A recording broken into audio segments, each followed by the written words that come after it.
स्वागत है चुनाव की बात में मेरे साथ। हम लखनऊ के हज़रतगंज चौराहे में हैं और जब भी आप हज़रतगंज जाएँ तो यहाँ के गोलगप्पे ज़रूर खाएं और यहाँ शॉपिंग ज़रूर करें। लेकिन शॉपिंग करते करते अगर आप चुनावी माहौल में आ रहे हो तो पता चल जाएगा कि कितना सियासत यहाँ पर डिस्कस की जाती है। और आज हम बात करेंगे कि क्या कांग्रेस और बसपा वोट कटुआ हो गई हैं, क्योंकि आप देखेंगे कि समाजवादी पार्टी जिनके टिकट काट रही है लप से कांग्रेस और लप से बसपा उनको टिकट दे रही है। ये लप मतलब ये यूपी का लफ्ज़ है, क्योंकि हम यूपी में बात करें तो ऐसा बोल देना चाहिए। हमारे साथ फिर से एक बार संजय शर्मा जी हैं 4 PM के। सर ये बताइए, तौकीर रज़ा साहब ने जो मौलाना हैं बरेली के, उन्होंने कांग्रेस को सशर्त समर्थन दे दिया। उन्होंने बोला है कि जितना बीजेपी घातक है मुसलमानों के लिए उससे कहीं ज़्यादा घातक अखिलेश यादव हैं। तो भैया मुसलमानों पर कांग्रेस भी दांव खेले हुए है, बसपा भी खेले हुए है, सबको मुसलमानों को वोट चाहिए। मुसलमान क्या करे? सौरभ जी, मैं बरेली में 3 साल तक 2 चैनलों का हेड रहा हूँ। आप अगर कभी बरेली जाएं और आप बात करें और तौकीर रज़ा जी का नाम लें तो बरेली में आमतौर पर लोग कहेंगे कि ये संतोष गंगवार बीजेपी के पूर्व केंद्रीय मंत्री के प्रोडक्ट हैं, दोस्त हैं। ये बरेली में सामान्य धारणा है कि तौकीर रज़ा जब भी कोई बात करते हैं तो वो भारतीय जनता पार्टी के समर्थन की बात करते हैं। अब ये बरेली में बिल्कुल सामान्य लोग हैं। संतोष गंगवार को एक बार उन्होंने त्रिशूल अभियान चलाया था, मैंने रिपोर्ट किया था। तौकीर रज़ा का हर भाषण, हर बयान कहीं ना कहीं बीजेपी को सपोर्ट करता है, मतलब बीजेपी को सूट करता है। बीजेपी को सूट करता है। मुसलमान वोट बटेगा तो किसको फायदा होगा? मुझे वैसे ही सूट करता है जैसे कई आजम खां के बयानों को लेकर बीजेपी इंतजार करती रहती है। और मुझे लग रहा है ये चुनाव बीजेपी आजम खां को बहुत मिस कर रही होगी, क्योंकि आजम खान जब बोलते हैं तो कहीं ना कहीं बीजेपी के वोट बढ़ते हैं। साइड दिया कि आजम खान का इंतजार कर रही होती है कि ताकि उसको लेकर पोलराइज करें। और मैंने कई चुनावों में देखा है आजम खान को सबसे ज्यादा अगर कोई तवज्जो देता है तो भारतीय जनता पार्टी। देखा कि जैसे ही तौकीर रज़ा का बयान आया, उनका एक वीडियो वायरल हो रहा था, इसमें कहा था कि मुसलमान मेरे लड़कों को छूट दे दी तो हिंदू भाइयों भागने की जगह नहीं मिले वगैरह वगैरह। उन्होंने बड़ा नफरती भाषण दिया, तो बीजेपी ने तुरंत उस पर प्रेस कॉन्फ्रेंस कर दी। संबित पात्रा ने तुरंत प्रेस कॉन्फ्रेंस कर दी। यही नहीं, जब ओवैसी ने चैलेंज किया कि मैं आ रहा हूँ उत्तर प्रदेश में और योगी जी को हराऊंगा, तो तुरंत योगी ने कहा कि ओवैसी जी का स्वागत है उत्तर प्रदेश में। और प्रियंका जी को रोक लेते हैं, लखनऊ रोक लेते हैं। ओवैसी का लखनऊ में स्वागत है, ओवैसी का अयोध्या में स्वागत है। लेकिन जितना ये स्वागत हो रहा है उतना समझ में आ रहा है मुसलमानोन को झोली बाबा बना दिया, इन सब लोगों को झोली बाबा बना दिया कि नहीं हिंदुओं जाग जाओ नहीं तो झोली बाबा आ जाएगा। दरअसल परेशान बीजेपी ये है कि जो 4.5-5% मुस्लिम वोट बढ़ जाता था वो इन सब ने हिंदू मुसलमान भारत पाकिस्तान पर अच्छा खासा वोट बटा था। बसपा ने ठीक ठाक मुसलमानों को वोट लिए थे, लगभग 100 टिकट दिए थे मुसलमानों को, मजबूत मुसलमानों को। बसपा इस बार भी यही स्ट्रेटेजी कर रही है कि मैक्सिमम मुसलमानों को वोट दें। लेकिन जितना मैंने उत्तर प्रदेश के चुनाव का महसूस किया, इस बार पिछले 2 चुनावों के मुकाबले सबसे ज़्यादा मजबूती के साथ मुसलमान इस बार खड़ा है और शांत खड़ा है। इस बार मुसलमान सड़क पे नहीं दिखेगा आपको, किसी रैली में, किसी जगह रैली तो नहीं हो रही है लेकिन कहीं भीड़ में नहीं दिखेगा। मिस करी दाढ़ी और टोपी। प्रधानमंत्री मोदी का बयान था कि ये कपड़ों से पहचान लेते हैं। बीजेपी बहुत मिस कर रही है वो दाढ़ी, टोपी, छोटा पजामा, ये सब को नज़र नहीं आ रहा। वो शांत बैठे हैं। और मैं एक बहुत महत्वपूर्ण बात कहूँगा सौरभ जी, 4.5-5% जो मुसलमान वोट बढ़ता था वो इन उत्तेजित नारों ने फिर वो 4.5-5% कर दिया है। और एक जगह ये कहा जा रहा है मुस्लिमों में कि अगर इस बार बट गए तो कासगंज में जिस तरह 5 फुट की टंकी में लटकती हुई लाशें मिली थी ऐसी मिलेंगी। अच्छा, ये लाइन कही जा रही है मुसलमानों में। इसका मतलब शांति के साथ। आपका नाम बताइए। मेरा नाम शाहरोज़ एजाज है। शाहरोज़ एजाज, किसी राजनीतिक पार्टी से हैं आप? मैं समाजवादी से हूँ। समाजवादी पार्टी में? जी जी। अच्छा, शाहरोज़ बताइए कि आप वोट बट रहा है आपका? जी नहीं, बिल्कुल नहीं बट रहा। आम मुसलमान क्या कह रहा है? तौकीर रज़ा अगर बोले कि मुझे मुसलमानों जाग जाओ यहाँ वोट दे दो और मस्जिदों से ऐलान होता है, तो क्या मुसलमान वो मस्जिदों के ऐलान पे वोट देता है जाके? नहीं, मौलाना अपनी जगह है, लेकिन तौकीर रज़ा जी के जैसे लोग जो कहते हैं कि मैं छूट दे दूंगा, मुसलमान मेरे नौजवान ये ऐसा कर देंगे वैसा कर देंगे, ये उनकी अपनी मानसिकता है। ऐसा कुछ नहीं है। सब जागरूक हैं, पढ़े लिखे लोग हैं, समझदार हैं, ऐसा कुछ नहीं। मुल्ले मौलवी के कहने पर क्या आम मुसलमान, एक मुसलमान की तरह बताइए आप, पढ़ा लिखा मुसलमान या कोई भी मुसलमान क्या किसी मुल्ले मौलवी के कहने पर अपना वोट देता है? जी नहीं, बिल्कुल नहीं देता, बिल्कुल नहीं देता है। सोच समझ के देता। बिल्कुल अपने पूरी मजबूती के साथ विकास और शिक्षा और जो नौकरियां नहीं हैं उस तरह से लोगों को सब मालूम है कि हमें किस पार्टी को सपोर्ट देना। आपका नाम क्या है? मेरा नाम मोहम्मद शहजाद कुरैशी है। आप भी मुसलमान हैं? जी। तो मौलाना अगर कोई कहे कि धर्म के लिए इस पार्टी को वोट दे दो आज की तारीख में, तो दोगे? नहीं, बिल्कुल नहीं देंगे, बिल्कुल नहीं देंगे। क्यों? क्योंकि बस यही है। वो कहेंगे धर्म खतरे में, मुसलमान खतरे में, तुम मेरी बात नहीं मानोगे तो क्या करोगे? नहीं, बिल्कुल नहीं।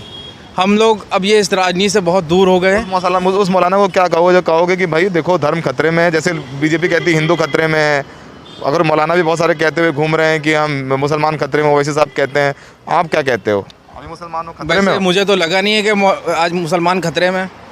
बहुत बढ़िया, मुझे तो ऐसा लगा नहीं है कि मुसलमान खतरे में। बहुत बढ़िया। क्या नाम है आपका? मेरा नाम शहजाद कुरैशी क्या है। करते हो कुरैशी साहब?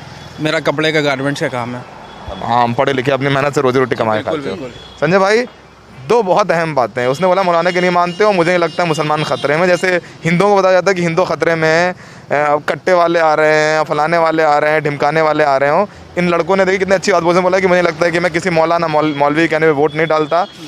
ये जो ओवैसी साहब हैं या तौकीर रज़ा हैं, तमाम लोग, तौकीर रज़ा कांग्रेस को समर्थन दे रहे हैं। कांग्रेस क्या चाहती है?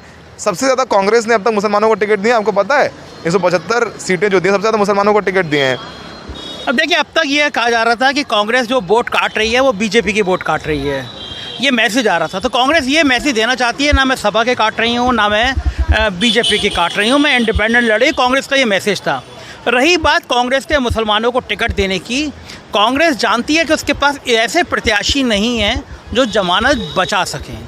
तो जाहिर है जिनके टिकट सपा ने काट दिए, जिनके टिकट बसपा ने काट दिए, मुसलमान बीजेपी तो देती नहीं है, तो ऐसे मुसलमानों को प्रत्याशी बनाओगे तो शायद जमानत बच पाए।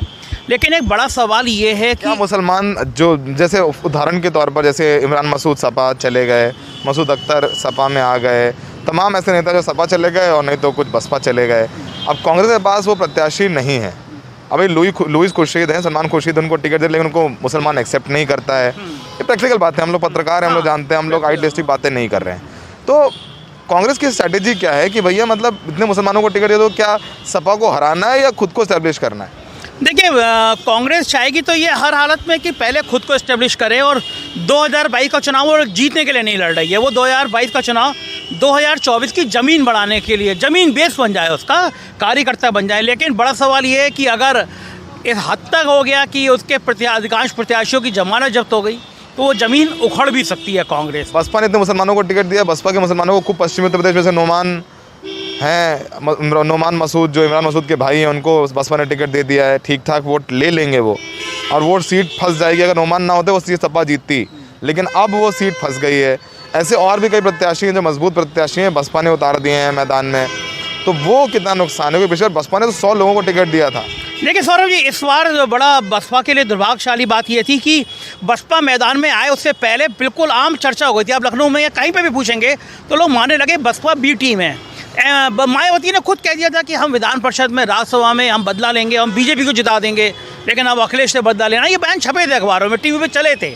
तो माइंड सेट है लोगों का कि ये बीजेपी की बी टीम है, तो उन्हें वो 100-150 टिकट उतारेंगे, समाजवादी पार्टी ना आई। और मज़े की बात यह, बीजेपी के नेता कई मुझसे कहे व्यक्तिगत अनौपचारिक बातचीत में, अगर कुछ कम पड़ भी गए तो मायावती के आ तो रहे हमारे लिए।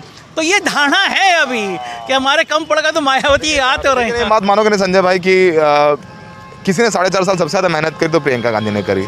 और आज भी मैनिफेस्टो देखिए, उनका मुद्दों की बात करते हैं। टिकट भी उनके कुछ अच्छे हैं, रेप पीड़िता के माँ को टिकट देना, बहन को टिकट देना, उनके टिकट भी लड़कियों लड़ सकती हूँ, जो भी नाराज़ हो सकते हैं।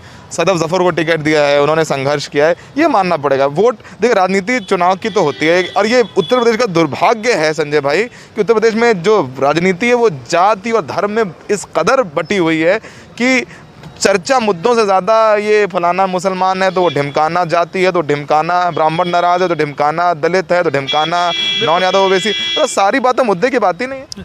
मुझे याद है एक पूर्वांचल के एक ज़िले में कुछ लोगों की हत्या हो गई थी। प्रियंका गांधी गेस्ट हाउस में पहुंच गई थी, रात में गर्मी थी, बहुत भीषण गर्मी थी।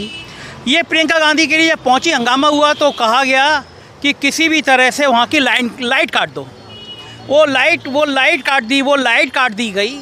गर्मी थी बहुत, और वो रात भर पसीने में तरबतर होने का, मैं जाऊंगी नहीं, मैं मिल के जाऊंगी।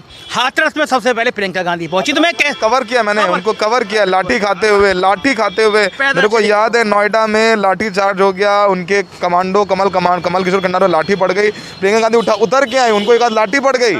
तो मैं ये संघर्ष किया प्रियंका। मैं पिछले 2-3 सालों में अगर बड़े नेताओं में पूछूंगा तो शायद सबसे ज्यादा प्रियंका गांधी ने संघर्ष किया, इसमें कोई दो राय नहीं है। में 3 दिन हाउस अरेस्ट रहना, हाथरस हो, ठीक है। दुर्भाग्य ये है कि कांग्रेस के नेता घर से नहीं निकलते। प्रियंका गांधी की आधी मेहनत भी कर लेते तो कांग्रेस आज उत्तर प्रदेश में बहुत मजबूत हालत में दिखाई देती। तो हमने सुनाया 2 भाइयों की बात जो मुसलमान भाई हैं, उन्होंने बताया कि कैसे वो मुल्ला मौलवियों के कहने पर वोट नहीं देते।